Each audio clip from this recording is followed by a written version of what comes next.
I'm Sarah. I'm 27. I work night shifts as an ER nurse. That morning, after a grueling 12-hour shift, my scrubs still carried the faint scent of antiseptic and rubber gloves. I'd been living in my parents' house for nearly 3 years, paying my father, Robert Hayes, $1,150 every month via Cash App. The memo line always read, rent. It was more than many apartments in our mid-sized town cost, but I believed it was the right thing, helping family, contributing to the mortgage. I moved back after nursing school at 24. My father had convinced me, why throw money away on rent when you can stay home and support us? It felt logical then. I arrived exhausted each dawn, yet still cooked breakfast, pancakes, fresh coffee for everyone before collapsing into bed. I handled laundry, deep cleaned the kitchen, took out bins no one else remembered. No one ever thanked me. Not once. My younger sister, Emily, 24, paid nothing. She was figuring things out. When I gently asked Dad about the imbalance, he brushed it off. Don't make it a competition. She's still young. I swallowed the unfairness, telling myself it was temporary. Then Emily got engaged in late winter. Her fiancé, Jordan Hayes, no relation, just coincidence, worked at a local Ford dealership. Dad treated the news like a national holiday. He repainted the dining room, her favorite soft blue, hung decorations, planned a big celebration. 2 years earlier, I'd asked him to fix a leaking spot in my ceiling. He never did. Watching him work tirelessly for her event stirred something uneasy in me. Little did I know, the real storm was coming. The week before the engagement party, I came home from a brutal shift, car crash victims, endless codes, and found Dad in my doorway with a measuring tape. Just checking dimensions, he muttered, then left without explanation. I brushed it off as odd, but exhaustion dulled my suspicion. That fateful Tuesday in April, I finished at 7:05 a.m. My body ached from hours on my feet.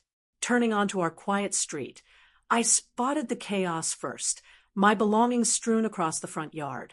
Suitcases, books, clothes in trash bags soaked by overnight mist.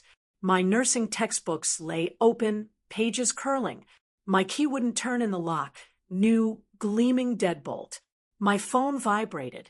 A text from Dad. Emily needs your old room now. Grab your stuff from the yard. Keep it civil. A follow-up from Mom. Linda, it's for the best. Honey, your dad decided. I sank onto the curb, stethoscope dangling, staring at my ruined photo albums and the wooden keepsake box holding my pinning ceremony pin. Everything I'd paid for $1.41 for 100 over 3 years was now trash. My savings? Barely $1,800. Not enough for a new start. In my car, I calculated 3 years, 36 payments, all labeled rent. I recalled a colleague, Lisa Rivera, whose husband was a property lawyer. I drove straight to the hospital break room, the only safe place I knew. Lisa found me crying quietly over untouched coffee. When I explained, she asked one key question. What did the Cash App notes say? Rent, I whispered. She called her husband immediately. He confirmed.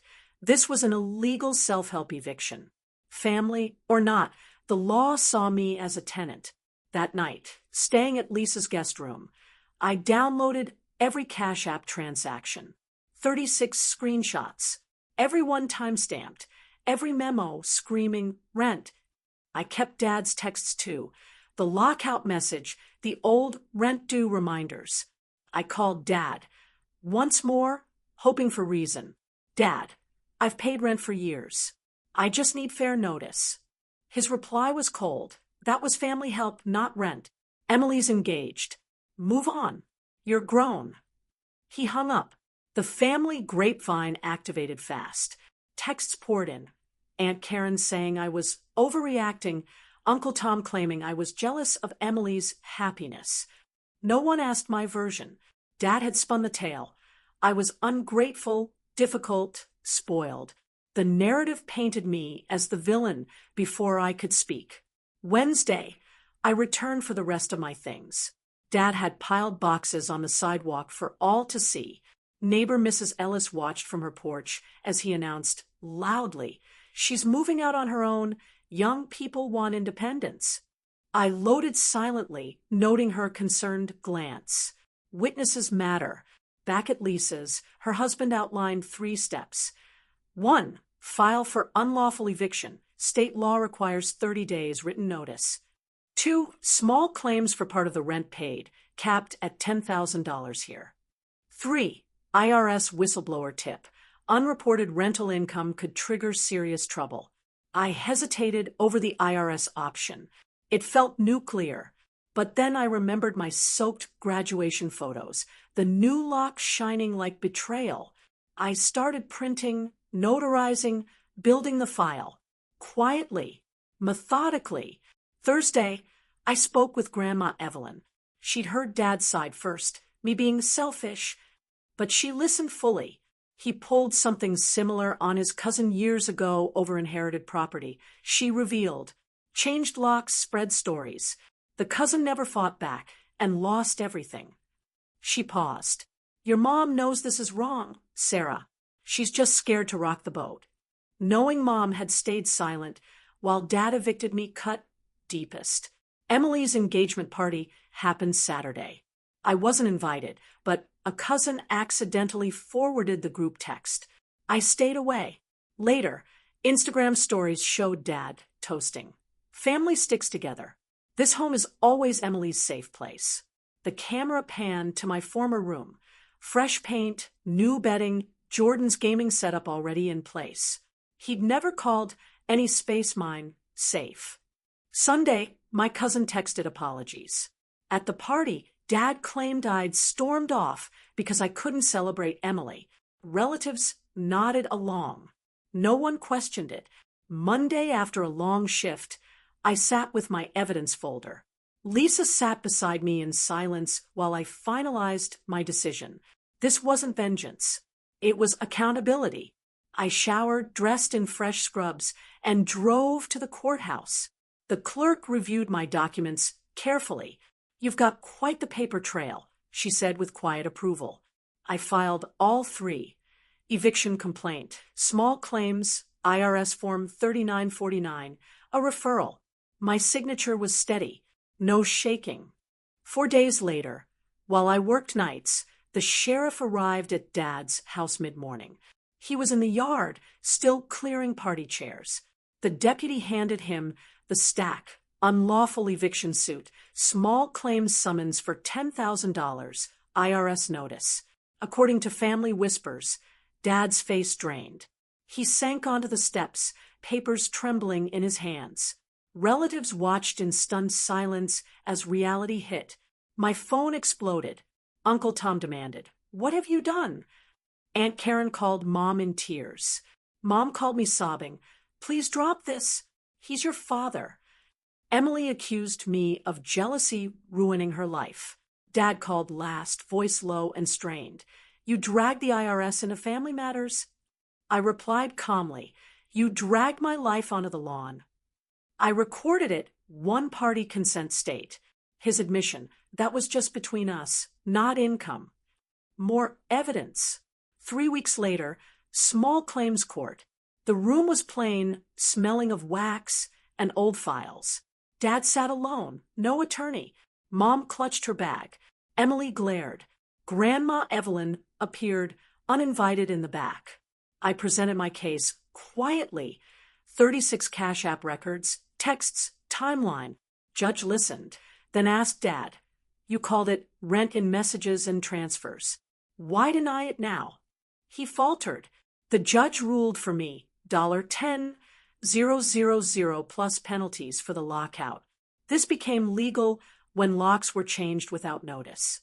Grandma walked to me afterward, took my hand, then faced Mom. "I expected better from you." Mom looked away, diminished. That quiet support meant everything. 6 weeks post-hearing, a plain IRS envelope arrived at Dad's mailbox. An audit opened on 3 years of returns, $41, 400 unreported rental income. Estimated owed, $10, 12K in taxes, plus penalties and interest totaling $18, 24K.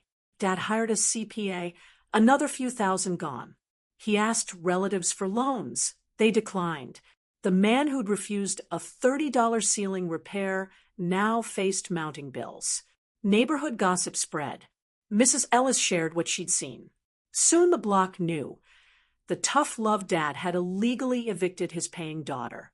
Invites to block events dried up. Mom stayed indoors for weeks. Emily's fiancé Jordan grew uneasy. Maybe we need our own place, he told her.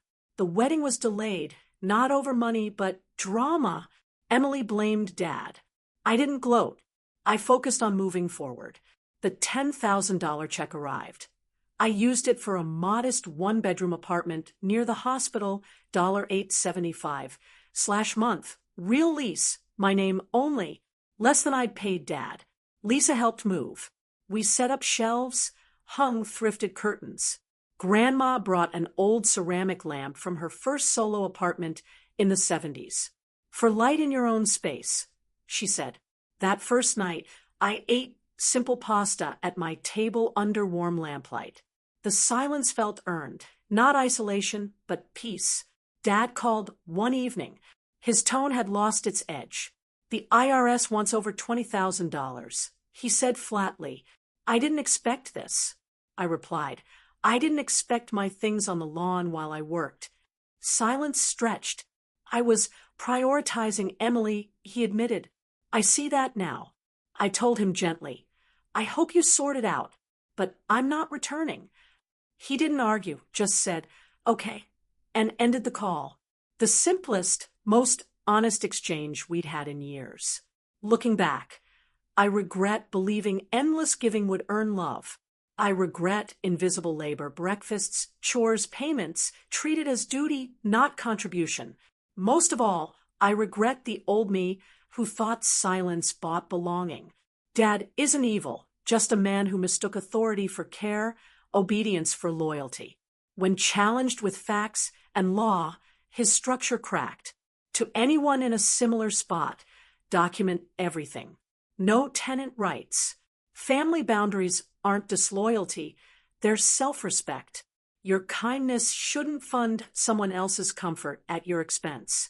I'm at my table now, Grandma's lamp glowing.